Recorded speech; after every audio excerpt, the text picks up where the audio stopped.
À medida que o cara se civiliza, o cara vai fazendo cada vez menos aqueles troços que ele quer, que os outros querem que ele faça.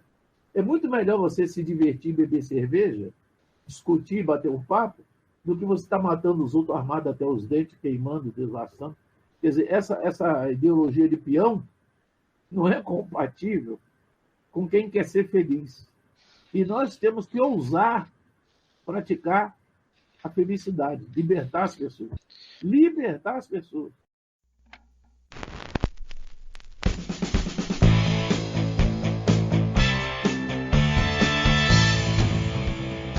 Olá, meu nome é Marcos Carvalho Lopes e esse é o podcast Filosofia Pop. Esse é o nosso episódio número 142 e conversamos com Wilson do Nascimento Barbosa sobre o conceito de ginga. Este conceito foi desenvolvido por Wilson durante a década de 90 em ensaios como Ginga e Cosmovisão e Ginga, o Elo Perdido. Ambos fazem parte do livro Atrás do Muro da Noite, Dinâmica das Culturas Afro-Brasileiras, que conta também com ensaios de Joel Rufino dos Santos.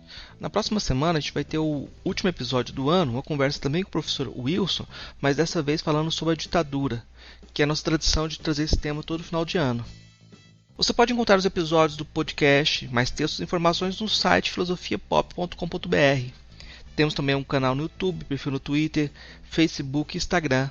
No nosso canal no YouTube, estamos colocando alguns cortes de episódios e em breve deve rolar uma série especial. Assine e acompanhe também nosso trabalho no YouTube. Se quiser falar com a gente, nosso e-mail é contato@filosofiapop.com.br. Se gostar do episódio, curta, compartilhe, faça comentários e ajude a divulgar o podcast. Somos um podcast independente e precisamos da sua ajuda para furar a barreira dos algoritmos e chegar a mais gente. Se puder, participe da nossa campanha de financiamento coletivo no Catarse. O endereço é catarse.me/filosofia_pop. A contribuição mínima que pedimos é de R$5 mensais. Ajude a gente a desafinar e desafiar o coro dos contentes. Wilson do Nascimento Barbosa participou do episódio 121, junto com Mauri Mendes Pereira, numa conversa sobre Joel Rufino dos Santos. Professor titular, aposentado, de História Econômica do Departamento de História da Faculdade de Filosofia, Letras e Ciências Humanas da Universidade de São Paulo, Wilson do Nascimento Barbosa é uma das referências fundamentais para se pensar o lugar do negro na sociedade brasileira. A entrevista a seguir foi gravada no dia 26 de outubro de 2021. Vamos então para a nossa conversa com Wilson do Nascimento Barbosa sobre ginga.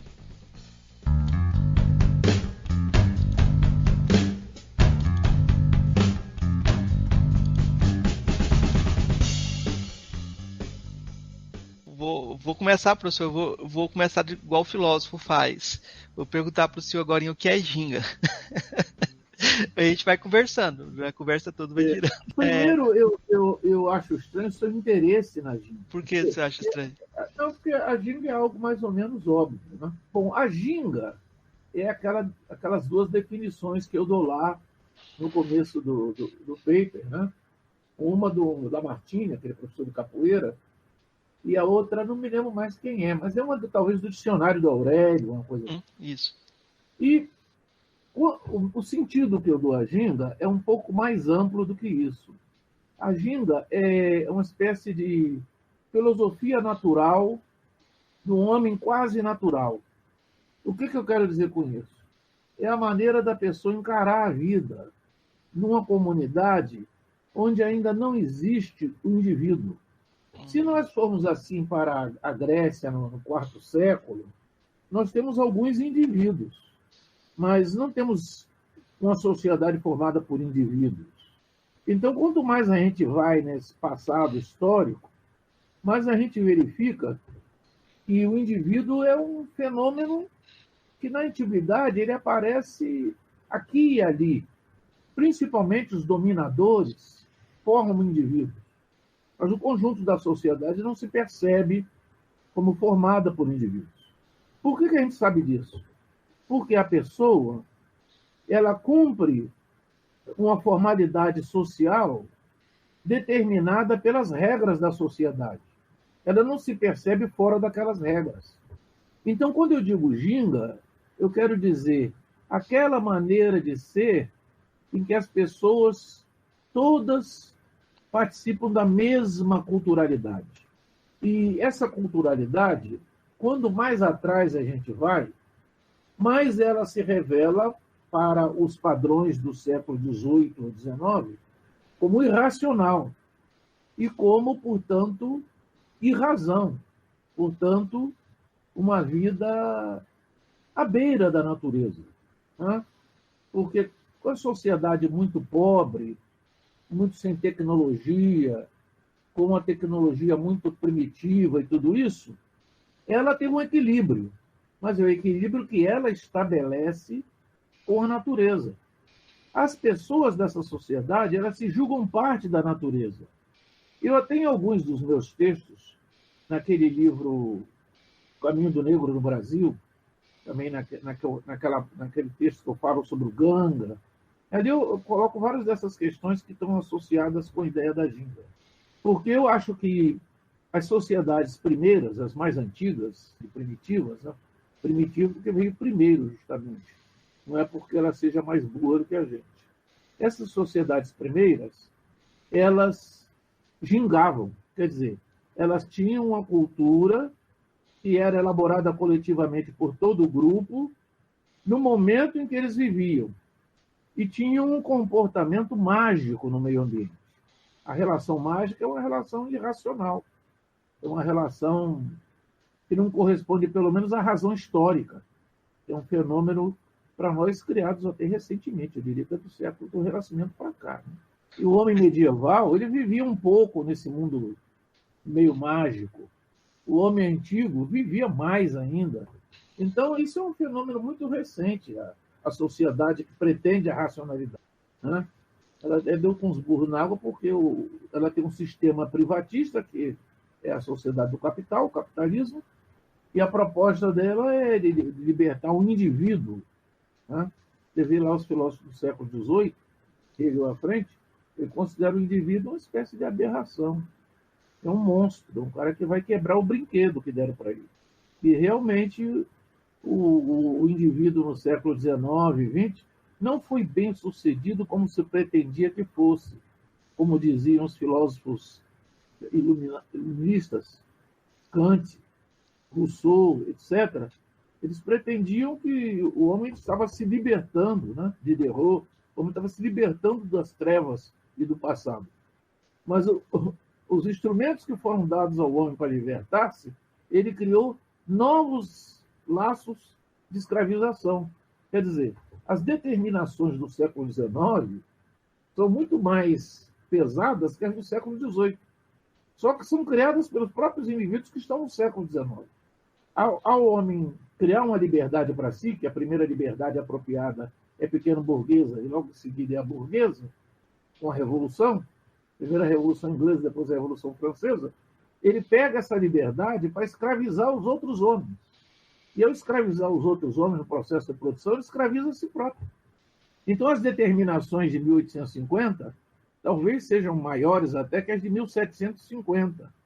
Mas as de 2000 a C, possivelmente, eram menos determinações, porque o homem estava mais desamparado, ele dependia mais da natureza, ele é mais natural do que homem, propriamente dito, no sentido moderno.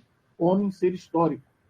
Não, mas eu acho que a coisa ganha um maior interesse da forma como o senhor articula a ginga como uma espécie, eu não vou dizer que é uma metafísica da ginga, mas poderia ser também, entre o movimento negro, que o senhor chama de Valande, e o movimento negro Xilungo, né? O senhor pega essas duas palavras africanas e diferencia esses dois movimentos, e coloca a ginga no meio disso.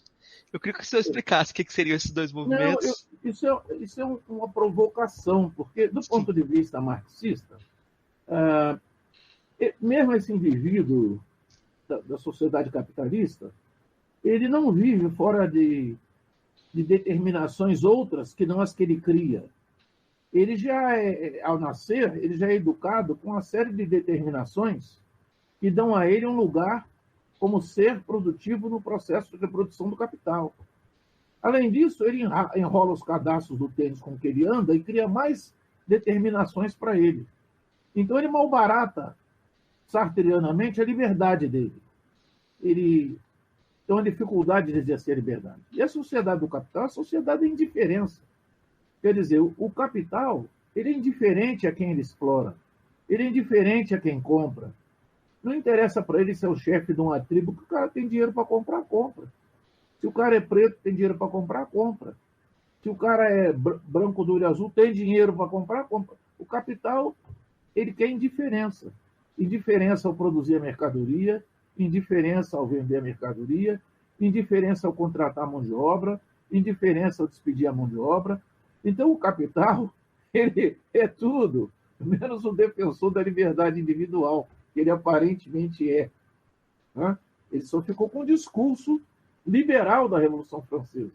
A Revolução Francesa tem 3 divisas lá: liberdade, igualdade e fraternidade. A fraternidade ele abandona, a igualdade ele abandona. Ele fica só com a liberdade. Então ele quer que o indivíduo, pela liberdade, escravize a si próprio. Ele joga esse monte de... É como se a gente fosse jogado numa sala cheia de pequenos fios, teias. Ao andar na sala, a gente se enrola naquilo tudo. 15 horas depois, o cara que jogou a gente lá de vem, a gente está todo preso no chão. Consegue dar um passo. Essa é a relação capitalista. Você cai dentro daquele inferno e não sai mais. Então, o que é a provocação? A provocação é que quando nós tecemos essas coisas todas, nós tecemos aquilo que o materialismo histórico chama de ideologia social e de ideologia política. A ideologia política são as ideias que nós produzimos com mais clareza e que correspondem ao nosso ponto de vista de classe. A experiência da psicologia da nossa classe nos passa uma percepção das relações sociais, dessas amarras objetivas, do espaço de liberdade que realmente se tem, em que você vai conseguir fazer alguma coisa independentemente dos outros. E isso se projeta como ideologia pura, como ideologia política na cabeça dos membros daquela classe. Nós sabemos que a ideologia dominante é da classe dominante. Então, a ideologia política dominante numa época histórica é da classe dominante. Não quer dizer que nas classes dominadas não existam germes de ideologia política. Então, qual é o problema do negro no Brasil, por exemplo, se você observar? Ele tem a ideologia social da classe dominante, que são as velhas ideias que a classe dominante usou no passado para administrar a sociedade. Dentro da regra do materialismo histórico, isso constitui um rebanhamento que é a ideologia social. É a maneira como pessoas se comportam. Eu vou na faculdade vestindo um determinado tipo de roupa, que denuncia qual é a minha classe, eu falo de uma determinada maneira, que denuncia qual é a minha classe, eu acredito num conjunto de ideias que não são minhas, mas são da que a classe dominante quer que eu tenha e apresente para poder ser civilizado, entre aspas.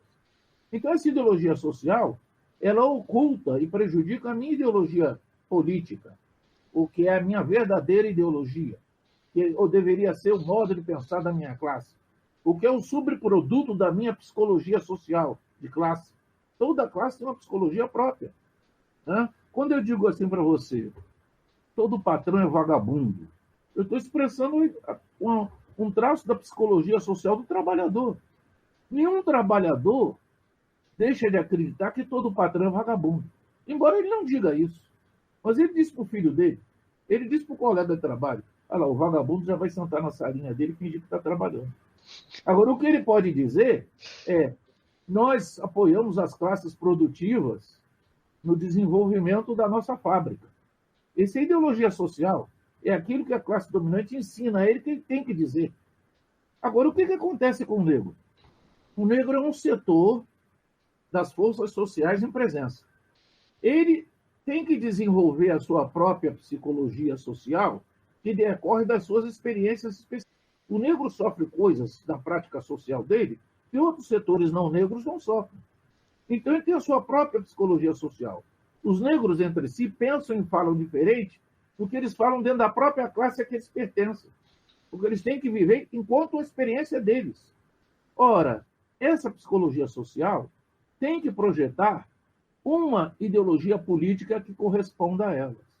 Quando eu digo assim, o negro deve se voltar para suas experiências das sociedades anteriores, ele deve levar em consideração a sociedade de aldeia de que ele veio, ele tem que reconhecer que ele foi arrancado de um mundo onde ele vivia ainda, muitas vezes, sem ser um indivíduo, sem ser um indivíduo, sem pertencer a uma classe, como membro de uma tribo ou de uma família. Portanto, ele não era um indivíduo, ele era um ser social, o negro, daquela aldeia. Ele tem que voltar àqueles valores e recriar esses valores conscientemente na sociedade do capital. Porque esses valores o libertarão da ideologia política do capital. Esses valores o podem libertar da ideologia social do capital. Por isso que eu digo que o negro ele deve jogar capoeira, ele deve ir ao terreiro, ele deve pegar os restos da sua sociedade que ainda existem e estão por aí e desenvolver esses restos que o ajudam a ser ele próprio. Não de acordo com a classe dominante, mas de acordo com o eu dele mesmo. Ele vai desenvolver um indivíduo que vem do ego coletivo que o engendrou na África. Né? O indígena tem a mesma situação. Eles, de uma certa maneira, deram a volta do pepino quando eles inventaram as religiões afro-brasileiras, que é a mistura das religiões dos indígenas com os africanos. E muitas vezes nem existe lá na África aquela religião, mas existe aqui, que é um subproduto da experiência deles aqui. Essas religiões, elas têm força, mas a máquina de dominação da ideologia política da burguesia e da ideologia social da burguesia procura tirá-los da sua própria compreensão de mundo e levá-los para outra. Amarra a cordinha neles e leva eles para a igreja pentecostal. Amarra a cordinha neles, leva para a igreja católica. Porque ele sabe que se destruir aqueles restos, aqueles pedaços de cultura própria que o negro tem, destruirá o negro de todo. Ele nunca mais vai pensar como ser independente. Até a cor dele vai deixar de ser para ele uma coisa.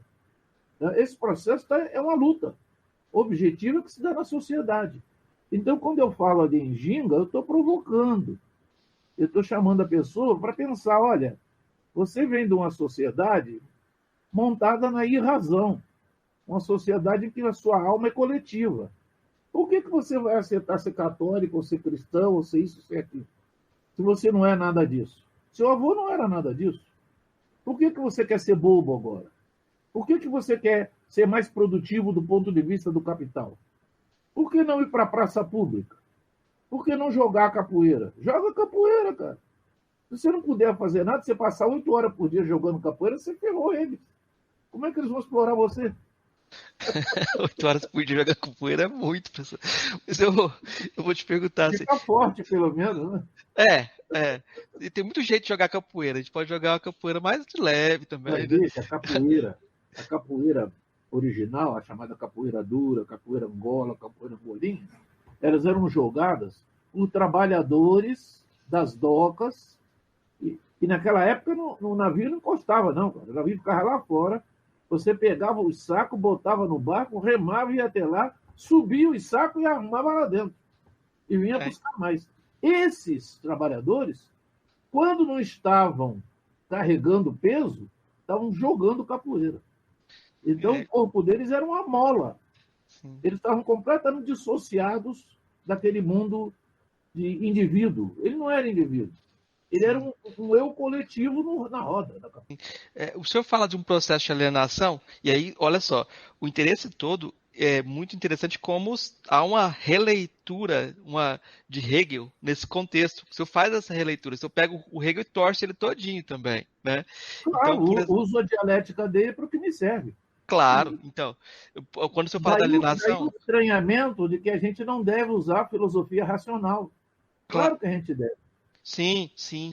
Então, olha só, o senhor fala, por exemplo... Até o Muniz Sodré lá no Pepe, cito o Gilberto Gil, cito o João Rubino, e eu estou dialogando com eles. Sim. E o que eu estou propondo é um caminho, né? A ginga, que eu chamo de ginga, é um caminho do negro se tornar negro, culturalmente falando. Não, eu não sei se você ouviu esse texto do Achille Mbembe, Crítica da Razão Negra, eu acho que tem uma coisa parecida na sua ginga, que é a necessidade de se autoafirmar e de como você tem que dobrar essa autoafirmação. Porque não basta ser um indivíduo negro. É uma aposta. Sim. E aí, sim. E aí o senhor fala dessas perdas... É você controlar a praça pública. Assumir a praça pública. Você conhece a tese do Bakhtin? cultura de massa, cultura popular na Idade Média. Isso. Exatamente. Isso. O Bakhtin, ele faz uma análise do Rabelais, que era um padre que fazia folhetos que vendia nas feiras do século XVI. E o Rabelais está justamente nessa, cara, de não deixar a cultura do povo morrer, a cultura do camponês morrer. E a cultura burguesa na França, ela nasce da cultura do camponês.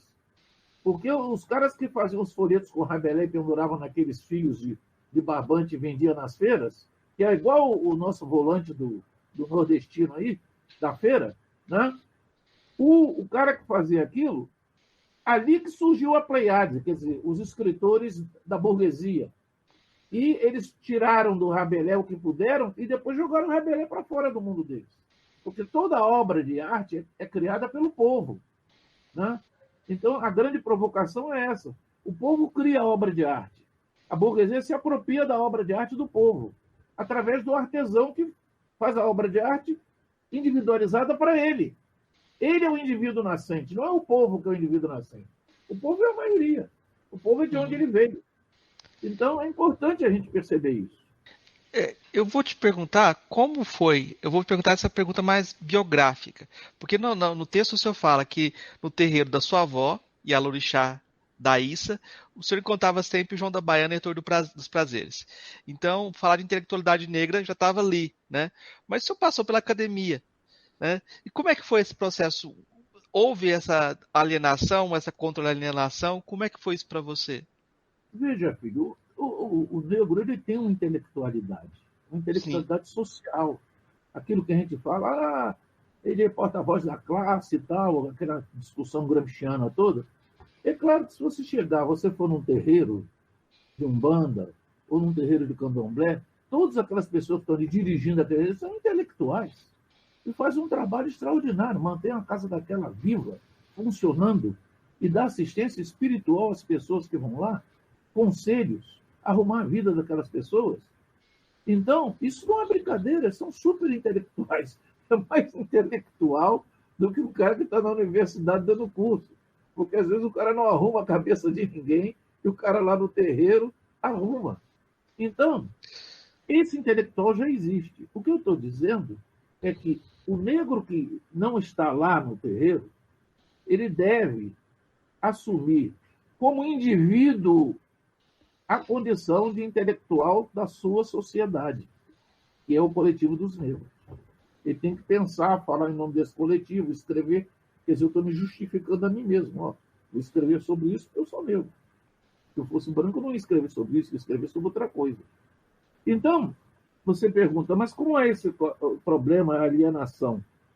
A alienação, claro, todos nós sofremos a alienação, porque todos nós estamos na sociedade do capital. Nós somos objetos do capital.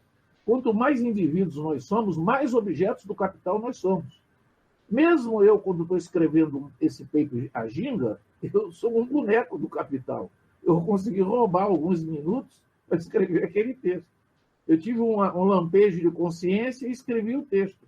E o resto do dia eu vou trabalhar dando aula e ser pago como qualquer proletário.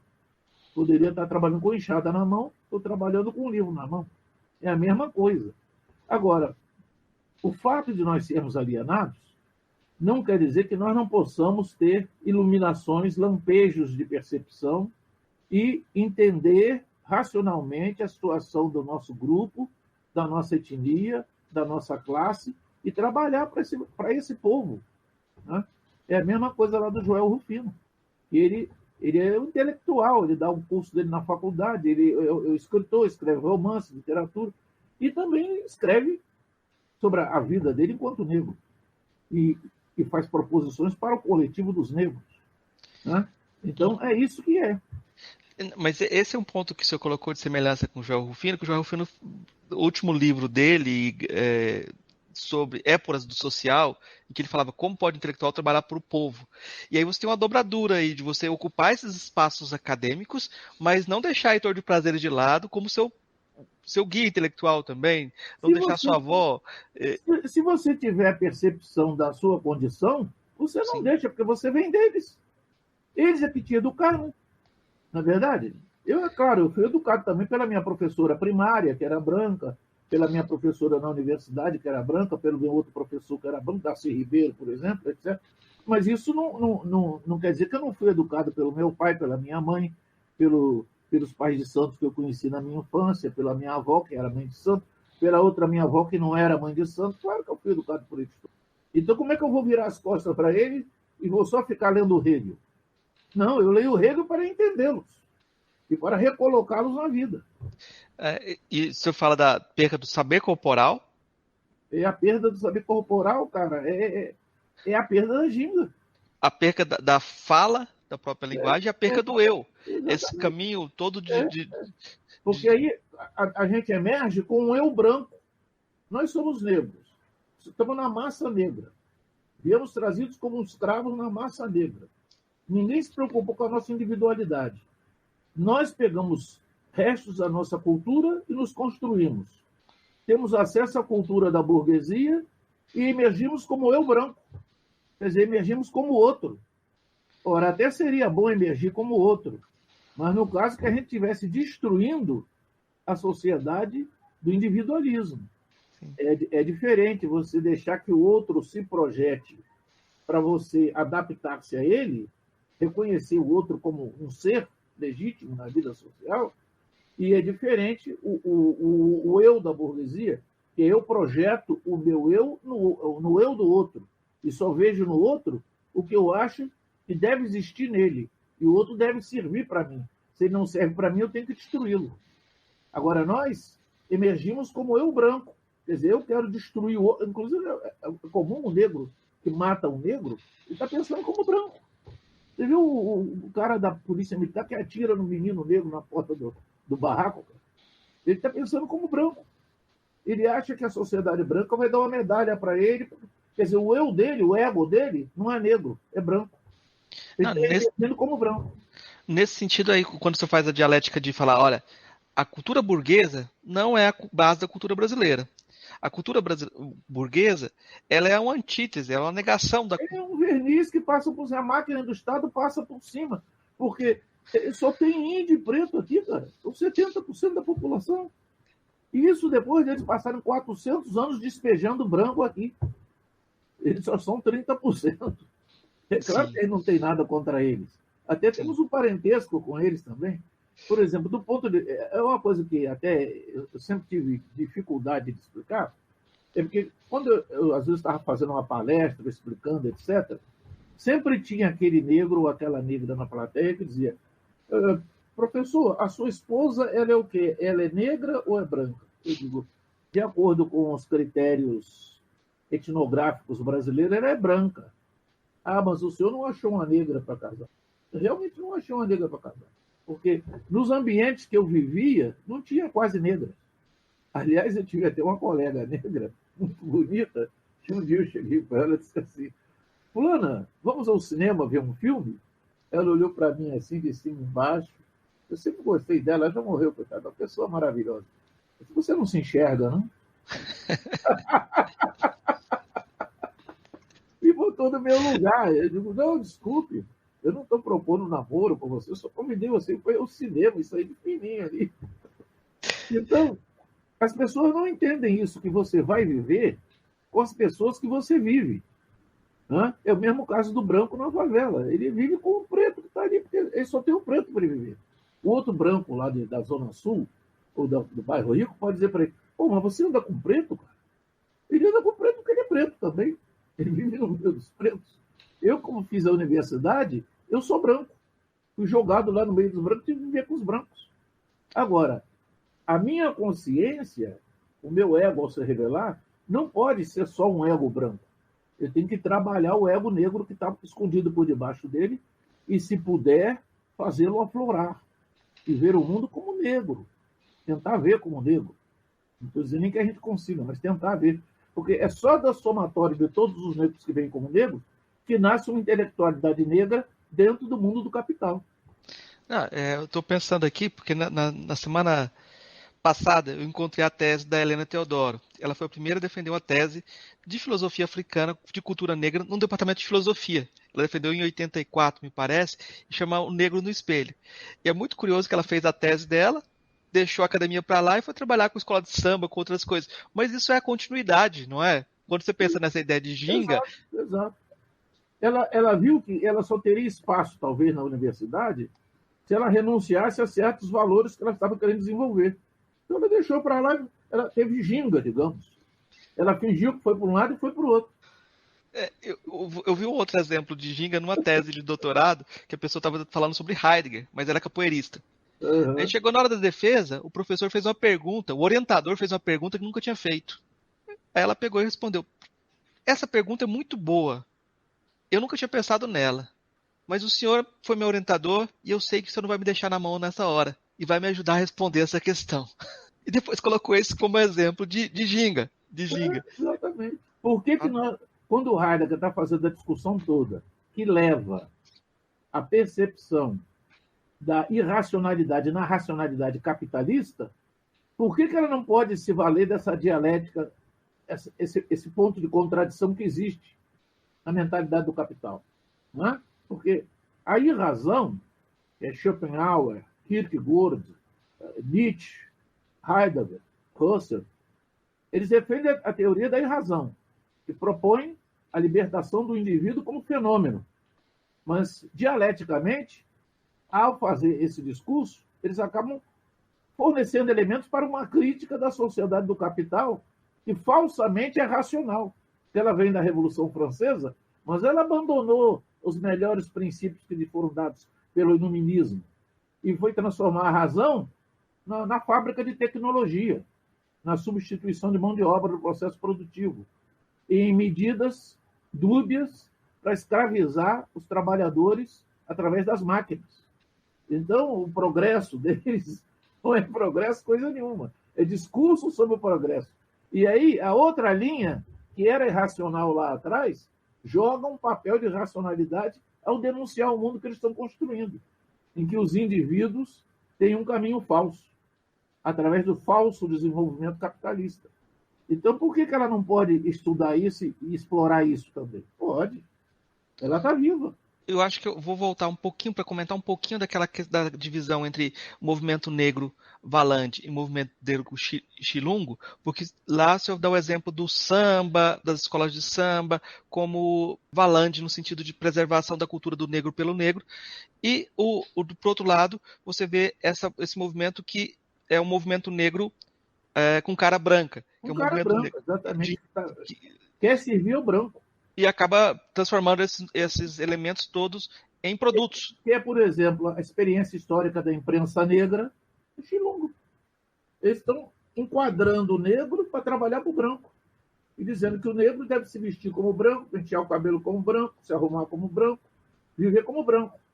Mas ele não diz todas essas instituições que oprimem vocês devem ser derrubadas. Esse discurso ele esquece. Então, você vê hoje em dia o PM é o exemplo do movimento negro Xilungo. Você vai encontrar um monte de negros PM. Mas eles estão para lá para massacrar os negros, que nem os capitães do mato estavam no passado. Então, é uma coisa errada. Tem que saber que isso existe e valorizar o outro lado, que é o lado em que você procura desenvolver a sua consciência de indivíduo na sociedade dos brancos como negro. Desenvolver a sua consciência como um indivíduo negro. Isso significa um indivíduo ligado a um coletivo. Claro, um indivíduo a serviço, atomizado. Fisicamente isso. Até pode não ir lá, mas sim, defende as teses que ajudam o coletivo a caminhar para frente. E aí, eu acho que uma coisa que eu acho interessante pensar é que o texto é de 94, foi publicado como livro. 91 o texto. Ginga é 91. Isso. 91. Então, naquele momento ainda não tinha coisas muito importantes nessa história do movimento negro, porque, por exemplo, os Racionais. Como é que o senhor vê esse movimento do hip hop? Porque é uma coisa interessante, porque eles estão se apropriando do sistema também. Como é que o senhor vê esse movimento Veja, o hip hop, numa certa medida, é o grito internacional, porque ele vem direto dos Estados Unidos. Né? Você lembra daquele Public Enemy? O Public Enemy é o criador dos Racionais. E de uma certa maneira também, se você for lá atrás, você vai ver que o Caribe, o quinto congresso em Manchester, eles são criadores, ou até, digamos, informadores, não diria criadores, mas informadores do movimento negro, que era no Brasil, entre Abdias, 45, Pompírio da Hora, naquela mesma época, o, né, o, o Nelson Carneiro, o Edson Carneiro, eles são um movimento negro inspirados pelo Caribe, pelo Congresso de Manchester, o Nkrumah. Então, de fora para dentro, há uma réplica negro externa que rebate no negro interno. Eu, quando era menino, eu e minha irmã, nós comprávamos discos do Nat King Cole, do Roy Hamilton. Nós gostávamos daquela negada americana. E nós morávamos num apartamento, num prédio de apartamentos, que morava no mesmo andar que a gente, um senhor que era o gaúcho. Ele era branco, do olho azul, tocava sanfona no rádio. E a mulher dele também era branca, do olho azul, e a filhinha dele também, uma menininha gordinha, bonitinha, de olho azul. Então, um dia eu e minha irmã íamos descendo a escada, não era um prédio de elevador, era um prédio pequeno, tinha 3 ou 4 andares o prédio. Nós fomos descendo a escada, ele nos encontrou no meio da escada e disse: por que vocês ficam ouvindo música de americano? Vocês não são brasileiros? Por que vocês não ouvem música de brasileiro? Tem que botar música de brasileiro na vitrola. Eu disse: não, nós ouvimos música brasileira sim. Mas então por que vocês ficam ouvindo americano? Nós ouvimos os americanos porque nós gostamos dele. Aí disse: vocês estão errados, sim, que eu ouvi música de brasileiro. Virou, foi embora. Ele, a mulher dele e a filha, com a cara feia pra gente. E eu e minha irmã saímos e estávamos indo para a escola, fomos para a escola. E eu nunca me esqueci dessa agressão dele contra nós, porque nós ouvíamos os negros americanos e ouvíamos os boleros latino-americanos, Devenido Granda, Lúcio Gatica, Trio Los Peregrinos, Trio Los Panchos, e ouvíamos toda aquela negada americana, Ella Fitzgerald, a gente comprava os discos e ouvia.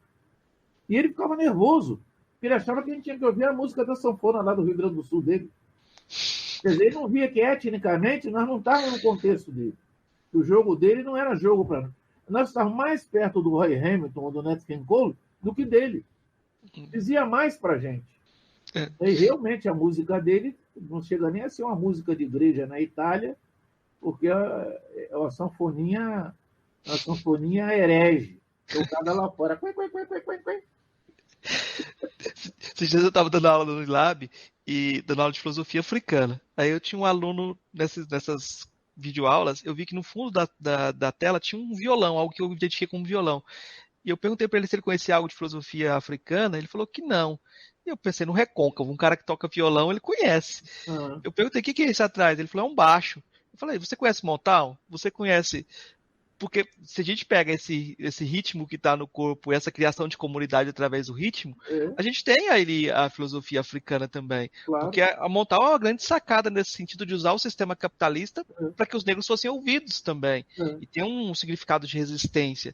Como é que se ouve... E a Motown, os donos eram judeus, você sabe disso, né? Sim, sim. E você sabe que nos Estados Unidos, os racistas dizem que os judeus se juntaram com os negros para dominar os Estados Unidos. Fizeram essa porcaria do jazz aí, que é para ferrar com a gente. Você vê a percepção que o branco tem do drama dele, o problema que ele tem que resolver. Não, aí tem uma coisa que o senhor diz no texto que eu falo, não vou desenvolver, vou perguntar agora. O senhor diz que o negro é o judeu do século XX. Exatamente. E dialogando aí com... o indivíduo que está reconstruindo a sua cultura à margem da cultura do europeu. Sim, e dialogando, do século XX. Dialogando com o Marx na questão judaica, faz essa afirmação também.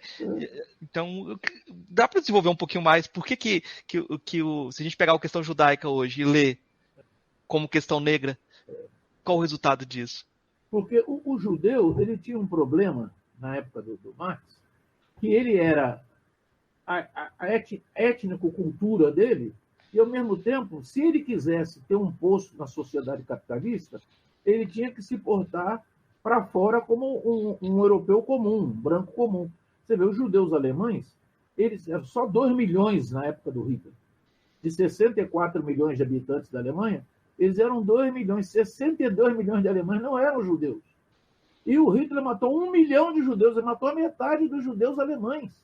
Agora você vê como esses judeus eram influentes. Se você pegar na máquina, por exemplo, do aparato sindical da Alemanha, 40% dos dirigentes sindicais da Alemanha em 1933 eram judeus. Se você pegar o Comitê Central do PC alemão em 1933, 60% do Comitê Central era judeu. Então você vê como o judeu, como indivíduo, ao emergir na sociedade capitalista alemã, como ele emergiu como força dirigente da sociedade capitalista alemã. Quer dizer, cada judeu devia dirigir pelo menos 200 alemães. E os alemães não estavam desconformes com isso. É o mesmo problema que nós temos aqui, o negro tem aqui no Brasil. Se você liberar o negro e tiver a consciência dele mesmo, ele vai dirigir 200 brancos, embora ele seja a maioria da sociedade. Agora, o que acontece? O judeu na Alemanha incomodou o racismo de tal maneira que o racismo fez um projeto de destruir fisicamente o judeu. Então, o mesmo problema nosso aqui. O negro aqui, ele está sendo erradicado desde que chegou Dom João VI aqui em 1808. E eles erradicam através da polícia, com essas matanças na periferia. Eles se fingem distraídos e vão dando um teco na cabeça de cada negro, até matar o último. É o mesmo problema do Hitler, só que a sociedade alemã tinha uma tessitura que não permitiu fazer ao longo do prazo. Então ele teve que fazer o trabalho de uma vez. Aí ele apareceu com as mãos sujas no balcão do açougue. Aqui, eles fazem devagarzinho. Todo dia. Você viu que são as estatísticas essa semana? Que mostra que 7 mil crianças são mortas por ano no Brasil e 90% delas são negras. Quer dizer, é um trabalho de limpeza étnica que eles fazem. Isso é genocídio. Agora, como eles não saem, não matam assim as carradas, atirando de metralhadora na boca do metrô, aí, não é genocídio. Quer dizer, eles anestesiam o negro antes de matar o negro. E utilizam polícias negras para matar os negros. Mas é um assunto entre eles, eu não tenho nada a ver com isso. Mas é o mesmo projeto da Alemanha nazista. Então, nós somos, sim, aqui nos Estados Unidos, nós somos na América Central, na Colômbia, na Venezuela, nós somos o judeu do século XX. Porque estão aí para matar a gente mesmo, cara. Eles estão matando. E se nós não tivermos consciência disso, eles vão matar até chegar no último. E uma coisa que eu acho importante é pegar essa continuidade, ver que o Esquadrão da Morte e o Capitão do Mato tem... É uma continuidade no processo. Qual é o símbolo do Esquadrão da Morte? Não é uma sei. caveira com 2 tíbias embaixo. É a Totenkampf. São as forças de assalto do Império Alemão, no século XIX. Eles tinham essas forças de elite do exército deles e tinham no capacete a caveira com 2 ossos cruzados. É o BOP daqui. Aquela faca no esqueleto, eles tinham aquela faca no esqueleto. E o que o Hitler fez? Criou uma tropa só para isso. Totenkampf, que são divisões de tanques e soldados de infantaria, tropas de assalto, SS, só para matar no campo de batalha os seus inimigos étnicos. Os alemães mataram 27 milhões de soviéticos. 27 milhões. Como é que você pode matar 27 milhões de pessoas? Eles entravam nas aldeias, botavam a população toda dentro do maior celeiro que tinha na aldeia, jogava querosene, gasolina no celeiro e queimava com lança-chama dos tanques. Foi assim que eles mataram 27 milhões de pessoas em 4 anos. Ninguém fala sobre isso. Eles fizeram uma limpeza étnica na Ucrânia. Os ucranianos adoravam os alemães. A maioria dos torturadores do exército alemão eram ucranianos. Eles mataram os ucranianos como quem mata cachorro, cara. Tem um documento do Himmler dizendo que não podemos deixar esses ucranianos sobreviver. Nós só queremos a terra deles, não queremos eles. Um documento com o selo do Reich, o carimbo e a assinatura do Himmler. Então, nós temos o mesmo problema. Enquanto a gente não se livrar dessas forças armadas repressivas, seletivas, que na verdade são polícias dos Estados Unidos, Os exércitos latino-americanos são forças de polícia dos Estados Unidos. No exército brasileiro, em 30 anos, 28 mil oficiais foram formados na Academia de Guerra do Panamá. Para quê? Para matar a gente, para matar preto. O que eles fazem aí? Matam preto. Passou meia dúzia de guerrilheiros na frente deles, mataram também. Mas eles estão aí matando preto, cara. Então nós temos que ter consciência ideológica, enquanto indivíduos que despertam para a sociedade do capital.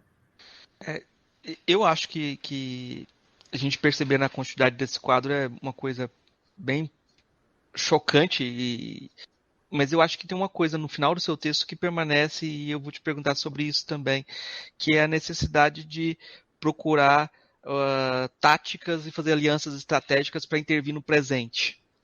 Mesmo com esse quadro todo do governo federal hoje, a situação que está, você fala assim, a gente tem que partir do bairro, do local, para tentar construir alianças, não esperar um futuro de uma revolução total. Como é que o senhor vê essa situação? Como é que a gente ginga nessa situação atual? E a revolução é um fenômeno objetivo. A revolução não é um fenômeno que vai acontecer quando eu ou você quiser. Ela acontece quando acontecer. É como você está levando baldes d'água para a cozinha. De repente você tropeça e cai com um balde d'água, toma um banho no chão. Um acidente, um incidente. O Trotsky tem uma frase que eu acho que é significativa. Ele diz: a revolução é uma desgraça que acontece raramente na vida dos povos. É Trotsky, cara, o grande revolucionário, dizendo: é uma desgraça que acontece raramente. Então ele não pode ficar sentado esperando pela revolução. Tudo que a gente conseguir transformar é revolução. E, evidentemente, nós temos que nos aliar com quem a gente possa se aliar. Então, vou te dar um exemplo. Por que a direita hoje é tão hostil ao PT? Porque o PT exerce um tipo de governo que atrapalha o jogo deles.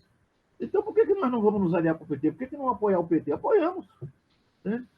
Ah, corrupção. Se todo o mal da sociedade fosse corrupção, o capitalismo não tinha triunfado. Não há nada mais corrupto do que o capitalismo. Agora nós vamos querer tirar a corrupção do capitalismo? Como é que a gente faz isso? Como é que o cara ganha capital sem ser corruptamente? Como é que o cara fica rico sem ser corruptamente? Se ele fosse pagar os impostos, ele ia ficar rico? Eu conheci um espanhol que ele comprou um bar lá em Campinas. E toda vez que a gente ia lá tomar um cafezinho, ele dizia assim: olha, o meu bar vai falir, porque tem tanto imposto para pagar, eu não consigo pagar os impostos. E eu tinha um amigo contador que a gente entrava junto lá no bar. O contador dizia para ele: cara, você tem que burlar tudo que você precisa burlar. Pague o mínimo. Se você pagar 12 esse mês, no mês que vem você tem que pagar 13. Mas se você pagar 7, no mês que vem você tem que pagar 8. E sabe o que o espanhol fez? Ele vendeu o bar e voltou para a Espanha. Isso para a gente não aguentar essa bola, não. Também não vamos fazer corrupção. Então, a sociedade do capital é a sociedade da corrupção. Se você não quiser, tem que pular fora. Agora, nós só temos um caminho para pular fora. É transformar essa sociedade numa sociedade melhor. Porque se tem algum degrau que está embaixo, somos nós. Nós carregamos todo o andor nas costas. Se estamos patinando na lama, ninguém está ligando. Então nós temos que nos aliar com todo mundo que está espalhado pelos andares de cima e que não gosta do grupo que está mandando. Aliamos com todo mundo. A Igreja Católica, tá bom, ela quer criticar alguma coisa, somos a favor. O bispo lá que falou na missa lá de Aparecida, ele disse: desarmado, somos a favor, queremos desarmado mesmo. Não queremos armas. As armas são para matar a gente mesmo. Então nós temos que nos aliar com todo mundo que for possível aliar. É uma questão política. E ainda vou mais longe. Você viu que eu digo lá que a gente tem que ganhar a praça pública. Quer dizer, nós temos que nos apoderar do teatro popular, do marionete, dos ensinos para a criança, pedagogia, de todas as creches do país, de todas as escolinhas. Nós temos que formar a geração futura, cara. Nós somos o Brasil. Não são eles que são o Brasil. Então nós só temos que nos aliar. E festa na praça pública. Esse é o nosso caminho, porque você vai derreter os caras. Como é que eles vão praticar violência se eles não estão praticando violência? Nós somos a maioria, não precisamos de violência. Eu estou pensando aqui como essa necessidade de gingar é maior ainda nesse momento de pressão, assim. E quando eu estou pensando nesses meios, assim, a gente tem agora a possibilidade de usar podcasts, meios digitais para ter voz além das grandes mídias. Mobilizar, chamar para reunir, chamar para... É claro que agora estamos com o problema da pandemia. Mas assim que terminar a pandemia, botar de novo o povo na rua. Samba, capoeira, roda, tudo. Cara, isso, ninguém aguenta um troço desse. Ninguém aguenta a festa.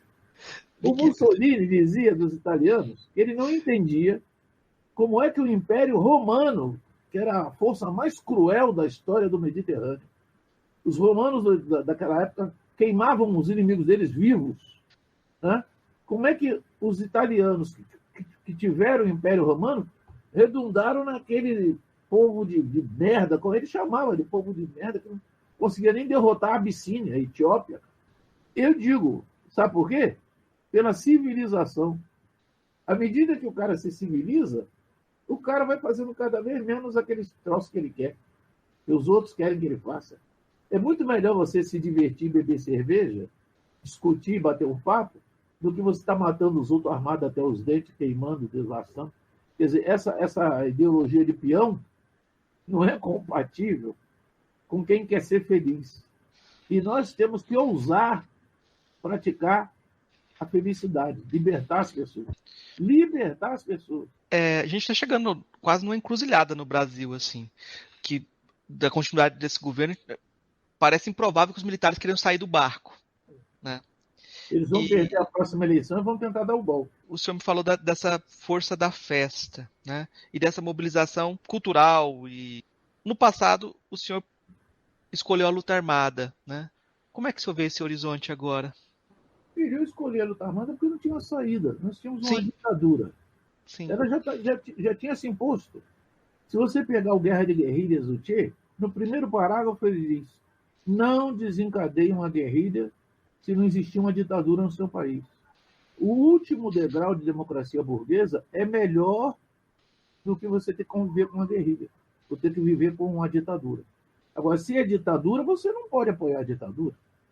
A ditadura você não podia reunir. Você não podia ter um centro acadêmico. Você não podia ter nada. Você tem que enfrentar os caras. De alguma maneira, você tem que enfrentar os caras. Agora, se o pessoal, a juventude, preferiu aquele caminho, só queria enfrentar, vamos lá enfrentar também. Você não pode se omitir, desaparecer, se esconder. Eu, pelo menos, via assim na minha época. Claro. Agora, o que acontece? Hoje em dia, enquanto você não tiver uma ditadura explícita, você tem que usar todas as formas democráticas para mobilizar o povo. Você vê que no PC chinês e no PC vietnamita, eles tinham organizações inteiras de cultura. Eles nunca criticaram a cultura vigente no meio do povo. Eles não criticavam os costumes do povo. Eles organizavam o povo para os seus festivais, para as suas danças. Eles chegaram a ter a maioria do povo da China, a maioria do povo do Vietnã. Então, nós temos que ser ativistas culturais, porque você não pode se propor a reformar uma sociedade, você não conhece nem a cultura daquela sociedade e não apoia aquela cultura. Nós temos que apoiar a cultura do nosso povo, cara. Temos que apoiar a cultura indígena, temos que apoiar a cultura da favela, temos que apoiar hip hop, temos que apoiar Umbanda, temos que apoiar todos esses círculos. Agora, quando você chega numa igreja pentecostal fascista, você tem que isolar ela ali. Você não pode. Agora, se você tiver um pastor que for um pastor mais ou menos razoável, progressista, você tem que apoiar ele também, tem que se aliar com ele, por que não?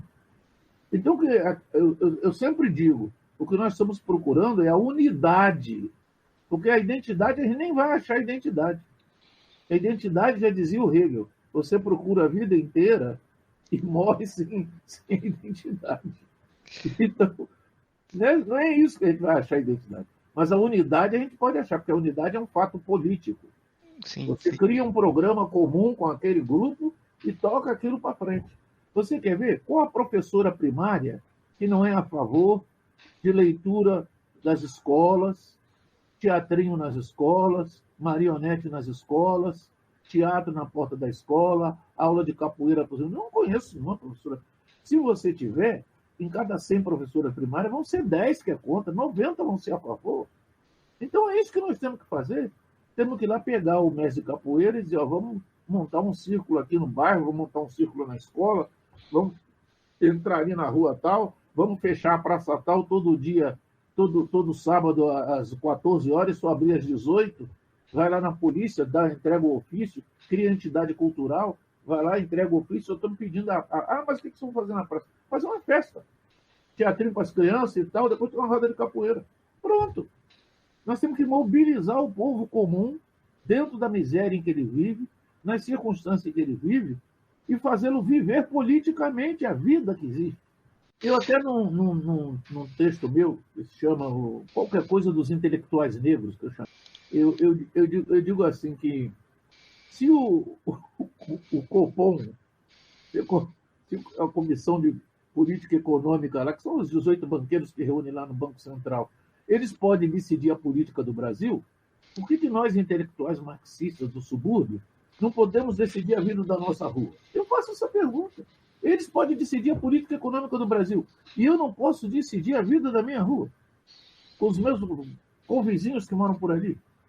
Vamos botar um jogo de bola aqui para a garotada todo sábado de manhã. Fecha uma esquina, fecha a outra, põe um jogo de bola.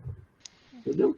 Chama os vizinhos para fazer uma reunião, discutir o problema, não temos luz, ou como é que a gente vai fazer aqui uma gambiarra geral para ninguém pagar a luz, que não vou pagar a luz a esse preço. Vocês não têm que estar vivo. Você que fica morto. Nem gás eles estão vendendo mais para a gente, cara.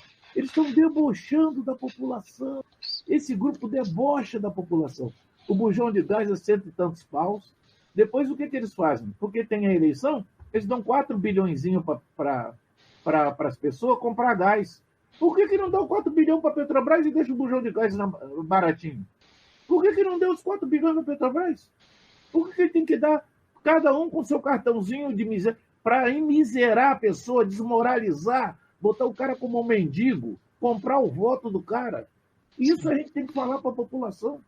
Não, o que assusta assim, no horizonte é que eles estão construindo uns 12%, 13%, 14% de desempregados constantes.